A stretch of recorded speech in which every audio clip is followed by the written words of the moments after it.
2 तारीख को मेरे संसदीय क्षेत्र के अंदर एक गर्भवती महिला पीएचसी पे पहुंचती है और पीएचसी के डॉक्टर स्टाफ कह देते हैं डिलीवरी यहाँ पर नहीं कराई जाएगी, और वहीं दरवाजे में वो तड़पती है और वहीं वो माँ अपने बच्चे को जन्म देती है, लेकिन वहाँ स्टाफ किसी प्रकार को उसको अंदर नहीं ले जाते हैं। उसको डॉक्टर को उपयोग करके कहीं न कहीं खानापूर्ति कर दी, लेकिन उससे भी गंभीर बात, एक दिन बाद उसी पीएचसी पे बोर्ड लगा दिया गया कि यहाँ पर प्रसव सुविधा और इमरजेंसी सुविधा के लिए नहीं आए। हमारा गुजरात से सटा हुआ इलाका है, वहां पर मजदूरी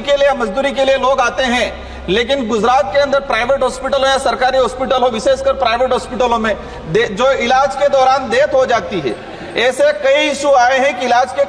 दौरान मृत्यु हो गई, लेकिन वो बॉडी लेने के लिए, वो मृत शरीर लेने के लिए 2-2, 3-3 दिन तक तरस रहे हैं। मेरे बांसवाड़ा और डूंगरपुर दोनों जगह मेडिकल कॉलेज है, मेडिकल कॉलेज में वहां न्यूरोलॉजिस्ट नहीं है,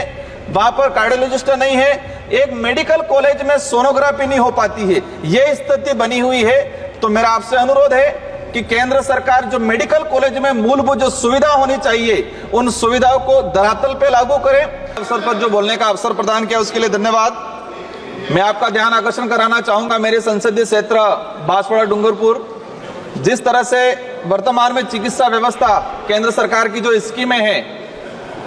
कहीं न कहीं जो गरीब जनता है उनको लाभ नहीं पहुंचा रही है। मैं आपका ध्यान आकर्षण कराना चाहूंगा, मैंने जिस उद्देश्य से लगाया था मेडिकल कॉलेज में जो व्यवस्था हो रही है, लेकिन जो शून्यकाल लगाने के बाद ही आपके ध्यान आकर्षण कराना चाहूंगा, 2 तारीख को मेरे संसदीय क्षेत्र के अंदर एक गर्भवती महिला पीएचसी पे पहुंचती है और पीएचसी के डॉक्टर स्टाफ कह देते हैं डिलीवरी यहाँ पर नहीं कराई जाएगी, और वहीं दरवाजे में वो तड़पती है और वहीं वो माँ अपने बच्चे को जन्म देती है, लेकिन वहाँ स्टाफ किसी प्रकार को उसको अंदर नहीं ले जाते हैं। वही चीज हुई, विभागीय अधिकारियों ने वहां गए, उसको डॉक्टर को उपयोग करके कहीं न कहीं खानापूर्ति कर दी, लेकिन उससे भी गंभीर बात, एक दिन बाद उसी पीएचसी पे बोर्ड लगा दिया गया कि यहाँ पर प्रसव सुविधा और इमरजेंसी सुविधा के लिए नहीं आए। एक तरफ पूरे देश में हम महिलाओं के सम्मान की बात करते हैं। राजकुमार जी, ये स्टेट सब्जेक्ट है सर, जो विषय केंद्र सरकार की जो स्कीमें हैं, मैं उसको लेके मैंने इसलिए बता दिया था। केंद्र सरकार एनएचएम में पैसा देती है, मैं इसलिए मैंने कहा था कि लेकिन ये इशू जो आया है, क्या डिमांड है, ये जो इशू आया है, आज आयुष्मान भारत योजना चल रही है, हमारा गुजरात से सटा हुआ इलाका है, वहां पर मजदूरी के लिए लोग आते हैं, लेकिन गुजरात के अंदर प्राइवेट हॉस्पिटल हो या सरकारी हॉस्पिटल हो, विशेषकर प्राइवेट हॉस्पिटलों में जो इलाज के दौरान डेथ हो जाती है, ऐसे कई इशू आए हैं कि इलाज के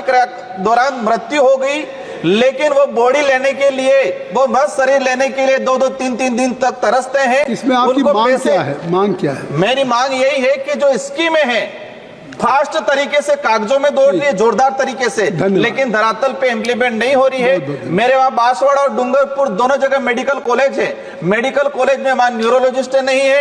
वहां पर कार्डियोलॉजिस्ट नहीं है, एक मेडिकल कॉलेज में सोनोग्राफी नहीं हो पाती है, ये स्थिति बनी हुई है। तो मेरा आपसे अनुरोध है कि केंद्र सरकार जो मेडिकल कॉलेज में मूलभूत जो सुविधा होनी चाहिए, उन सुविधाओं को धरातल पे लागू करे,